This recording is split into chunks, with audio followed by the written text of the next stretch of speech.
The Man Who Couldn't Sleep. The Tragic Story of Ricard Saigon. Before we begin, please note that this video is made with deep respect for Ricard and his family.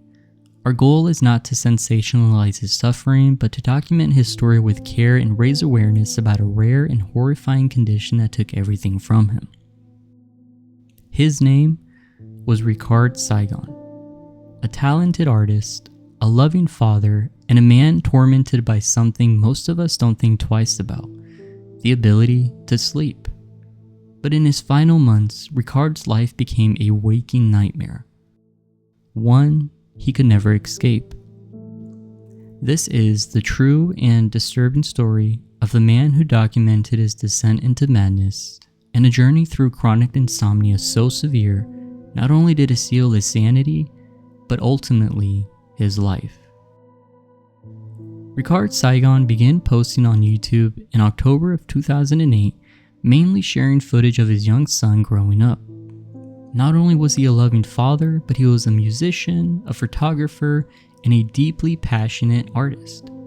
In the year 2000, Ricard moved to New York City and later to Philadelphia with his son, and hoping to connect with others who'd shared similar interests in culture, tattoos, and music. By December 31st of 2013, Ricard launched a new YouTube channel called DJADJAK Body Art to share and preserve his traditional Batak artwork through tattoos. In his own words, and I quote, "I created the DJADJAK project with the intention that it be continued and expanded by other artists, to bring Batak art back into global consciousness, and this project is dedicated to my son." For a time, the channel thrived with uploads of his tattooing process and artistic passion, but fame came not from his art, but unfortunately from the spiral that followed.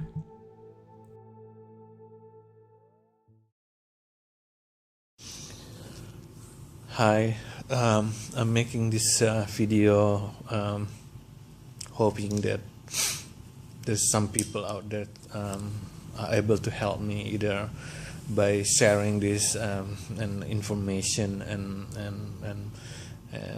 treatment and stuff for my health condition. I have not sleep. Means I have total insomnia, sleep disability. Right now it's already 4 months, and my body is deteriorating right now because my immune system is falling from not able to sleep, On October 25th, 2013, Ricard uploaded a video that broke away from his usual content. In it, he described his growing insomnia, the start of a new chapter in his life that would become defined by agony.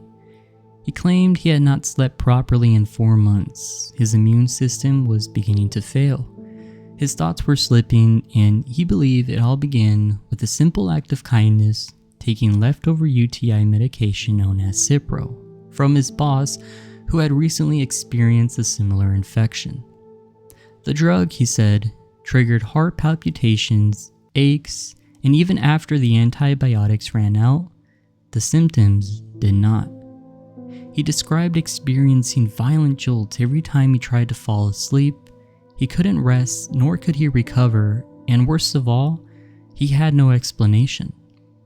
Things worsened after Ricard returned to Indonesia to say goodbye to his mother. There, his health took a further dove, and he remained stuck in his homeland while his son stayed behind in the US, deepening his sense of isolation and despair.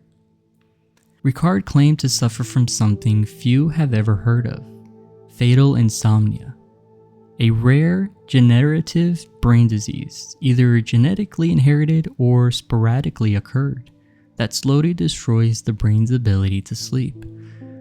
But Ricard didn't have a confirmed diagnosis. He believed his condition was chemically triggered due to the result of taking Cipro, which a drug that years later would be connected to other neuropathological disorders and other severe health risks.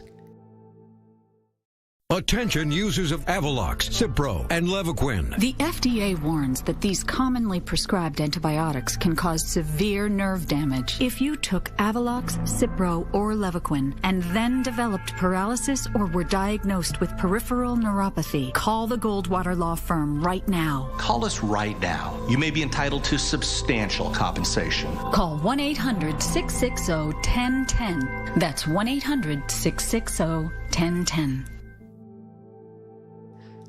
Yet, insomnia that severe had never been officially listed among its side effects. He described his condition as patient zero. Every attempt to research what was happening to him led to dead ends. He claimed to experience shocks in his brain, sensations of falling from the sky every 5 minutes when trying to sleep. His skin was even beginning to flake from exhaustion, his eyes swollen and sunken. Now, little side note, people who take medications for depression and anxiety, one in particular being Zoloft. I used to take this medication in the past, and when I stopped taking this medication, it would give shocks to my brain that goes down to my body. This is kind of what I want to compare his sensation to, but 10 times worse. He recorded a video after video, pleading for help, reaching out to doctors, researchers, really anyone who would listen. But no one answered, and no one came to rescue. So, about HIV. HIV is a virus. It's made by human, made by drugs mafia. Designed to fill their their mission, their agenda of controlling human being and reducing certain kind of people in this planet, and of course tools to control this is money.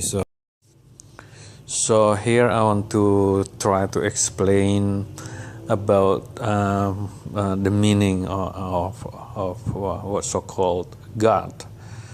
And also probably explain also in the same time about angels. So if we say God, it could mean many things in many people's perspective. So we know this life is wonder, something that we cannot explain. If we're talking about universe, is the larger space in our knowledge. What is outside of the universe? Hai, dari dulu sebenarnya aku mau menjelaskan ini tentang manusia. Kenapa manusia ada di bumi ini? Kita lihat dari tata surya, juga dari story, dari Alkitab, kitab-kitab suci yang lain, termasuk kitab-kitab suci kuno, ya, dari Sumeria, dari Mesir, dan lain-lainnya, juga kitab-kitab lain. Over time, his content took a darker turn, and Ricard began talking about mind control, the Illuminati, alien interference, and secret medical experiments. The isolation and lack of sleep weren't just breaking his body, they were unraveling his mind. On the 1-year anniversary of his condition, he posted a heartbreaking reflection. Still alive, still fighting, he said the only reason he kept going was for his son. But things continued to spiral. In later videos, he made bizarre claims about HIV being a government tool for satanic slavery. His voice cracked and his eyes no longer looked like his own. He was becoming a ghost inside his own body. On December 4th, 2016, Ricard uploaded one final video. Spoken entirely in Indonesian, it was just 5 minutes long. The video abruptly cuts off, and it would be the last time anyone heard from him. 5 days later, on December 9th of 2016, Ricard passed away. He was only 48 years old, and the official cause of death was never released. Some say heart failure, others say his body simply couldn't take it anymore.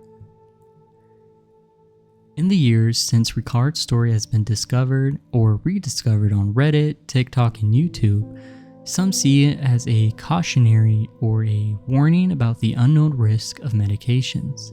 Others dismiss it as a delusion. But his videos remain, and his words remain with you. And through them, we see a man trying desperately to hold on to his identity, his art, and his son while slowly being erased by something he could never fight nor name. Whether his condition was fatal insomnia, or the prescriptions that he was receiving, or something far more insidious, Ricard's story reminds us of the terrible truth that there are some forms of suffering too complex to be cured, too mysterious to be believed, and too dark to be ignored. Sleep is something we all take for granted until it's gone. This was the man who couldn't sleep, and now he is peacefully sleeping forever.